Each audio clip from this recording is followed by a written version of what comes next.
My biggest fear did come true. The texture is just really gross.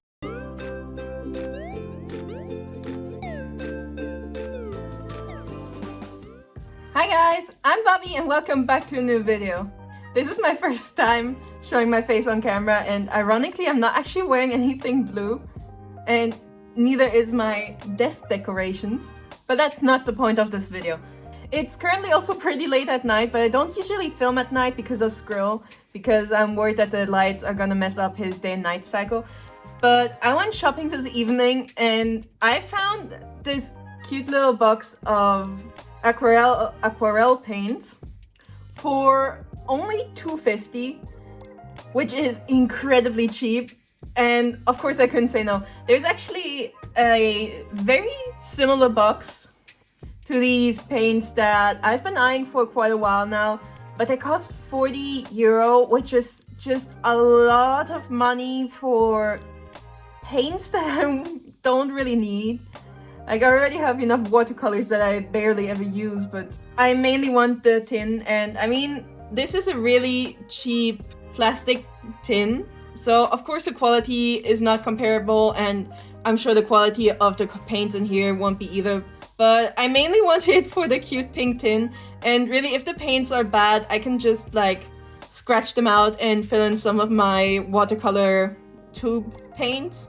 So I feel like for €2.50 this really isn't gonna be much of a loss if this doesn't turn out well.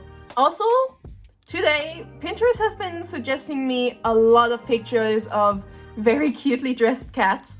Also, I've been playing The Sims again lately, and I'm currently playing with a family. Well, it's not a family, it's just one sim, and she's somewhat of a cat hoarder. So instead of drawing the cats from the photo references, I think I'm actually gonna draw my Sims as cats as well. Alright, so I'm going to start sketching, and I'm not really sure how many cats I'm gonna fit in here. Also, this is not watercolor paper. This is just my normal cute little Miffy sketchbook. I'm not sure what type of paper it is. It feels like nice, thick printer paper. Also, this wasn't planned, but my shirt fits surprisingly well to this video. So, happy coincidence. My sim currently has 6 cats, but I don't think I can fit them in here, so I'm probably only gonna draw 3 of them. It's also pretty rare that I draw cats, so I hope all of this is gonna turn out well. Obviously, I'm not going to try and attempt anything realistic. I'm not trying to do realism. It's never really been my thing. Maybe if I just give her really big accessories, I can kind of hide my mistakes. And you'd think, because I've lived with a cat for half of my childhood, you'd think I know how to draw cats, but don't really think I do. Alright, so I got the rough sketch done, but because this aquarelle palette comes with quite a few colors and all my cats are just kind of gray and brown, I think I'm going to have to draw a few more things into this picture, just so I have a place to add all the different colors. So I'm just quickly going to look up cat toys. Funny story about some of these cat toys that I'm drawing here. I didn't know this until like a year or so ago, but when I was a toddler, my grandma had a little box. It was a little box with some bright, colorful toys in there, like kind of some with bells, some were like balls and that kind of stuff. And I didn't realize until sometime when I was an adult that this box of toys that I thought were mine were actually cat toys from her cat. So not sure how to feel about that. I did have fun playing with them, but now knowing that my grandma just let me play with cat toys instead of buying me actual toddler toys, you know, it feels a little odd. Not really sure what else to draw. A lot of the cat toys that I'm seeing online just kind of all look the same. Alright, so let's just open my game real quick. We got Boris, Burger, Lil Buddy, who is wearing a very cute dress. Ruby. This is actually the first cat my sim adopted, and I actually think I may have stolen this cat. And we have Pixel, and Olive, who I think is the newest cat. Alright, so whether she's stolen or not, I think I should be drawing Ruby just because she was the first cat my sim adopted. So I'm just going to adjust my sketch a little bit, just because I think Ruby has a pretty angular kind of face. I will keep the big eyes though, because I feel like that's just kind of part of my style. Alright, well, that's good enough of a sketch for me. And I feel like I should definitely draw Pixel because Pixel was the second cat she adopted. So I'm pretty attached to Pixel. And I think I'm gonna turn this cat into Pixel. Pixel has quite a wide nose, especially compared to Ruby. And it kind of looks like she has a little smirk. Oh yeah, she's actually supposed to be wearing a fur coat. Since she's very furry, fluffy herself, this might end up looking like her fur just died. And for the last cat, I think I'm just gonna draw Little Buddy. He's technically a boy, but I found him wearing this cute little dress, so I think he won't mind. He has a surprisingly very masculine face for a cat. I feel like if he was a human, he could absolutely be kind of like a really buff bodybuilder, or maybe like a construction worker. So I really wanted to keep the big eyes, but Little Buddy has such tiny little beady eyes. I might actually make them smaller than the eyes of the others. They're still gonna be pretty big, but I know. Kinda looks like an old lady though, the way I've drawn him. I'm really not sure how to translate this kind of cat face. He's got some really big buff arms too. This looks so bad. Alright, so as usual my sketch is really messy, but I'll be cleaning it up with the line art now. This is just a thought that's coming to my mind while drawing this. Obviously these are cats based on the cats in my Sims game. But would anybody watching this be interested in seeing me draw their human Sims? Because I think I'd totally be up for that. Okay, I think the line art is done. I'm pretty much ready to start coloring it, but I'm gonna have to swatch this first. I think the box looks really cute. I mean, it's obviously not a metal tin, this is just like your average kind of plastic quality. Comes with a tiny little brush. I'm sure that brush is gonna be awful. So the only watercolors that I own came in those tubes. So I've never had like pre-panned watercolors. And seeing as how light the colors are, and considering the price of course, I feel like they're probably going to be the same quality as like children's school art supplies. So the first 3 swatches turned out really nice. Like using these colors worked out really well. They were really nice and smooth.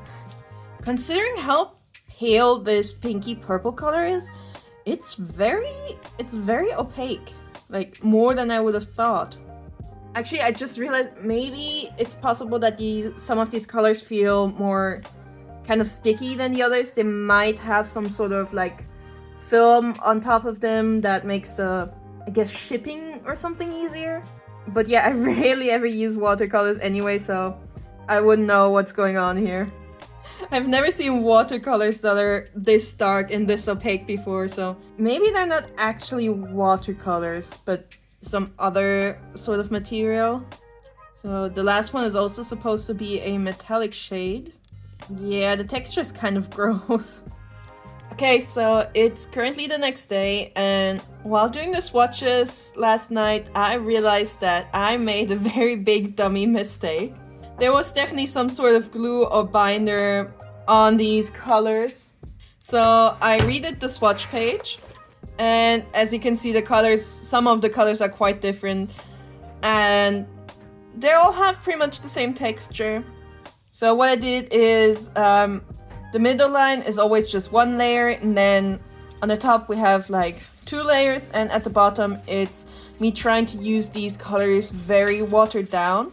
And as you can see, even though I watered them down quite a lot, they're still very opaque.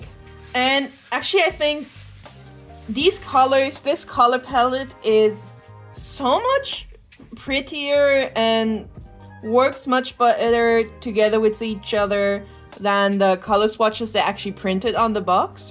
Which is such an odd choice because this would be way better for advertisement. However, my biggest fear did come true. So I let these swatches dry overnight and they dried very chalky, and the texture is just really gross. The texture really is like those kid paints. Alright, so let's jump back to the cats and start coloring them. These colors pretty much immediately dry when I put them on the paper.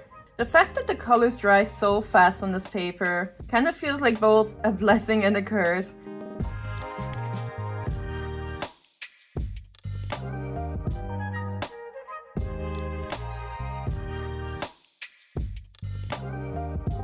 Okay, so now that the cats are all colored in, I think I'm going to use all the colors I haven't used yet to color in all the clutter that is going on around them, just because I really want to use every color at least once.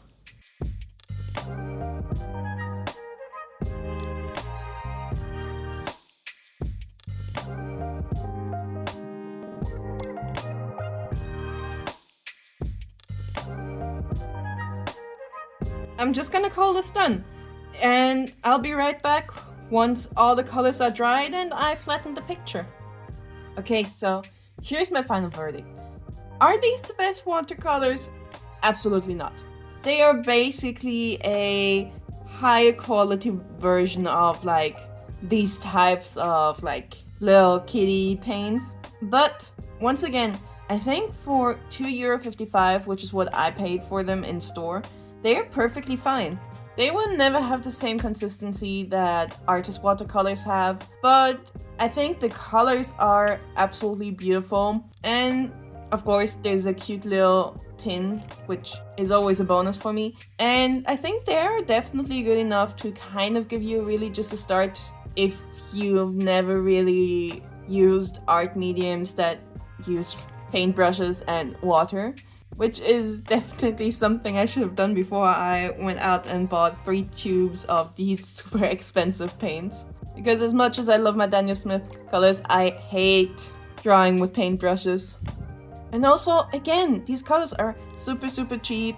The colors are really vibrant. You can mix them perfectly fine, no issues here anywhere at all. The only downside is that they do dry rather chalky, but if you water them down a lot, then the chalkiness definitely goes down to a manageable level. Also, how much are you gonna touch the picture once it's dry, right? You're either gonna keep it somewhere in your sketchbook, a folder, or hang it up and probably never touch it again. So it's definitely something we can deal with. The colors that are actually in the set are, once they're swatched, they're quite different to what is advertised on the box.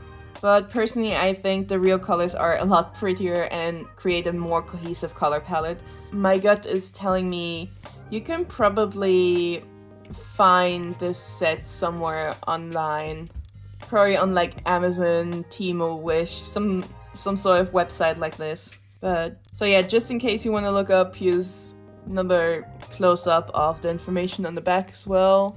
So yeah, if you see these, I can definitely recommend them. They're really fun. Oh well, I can recommend them to beginners.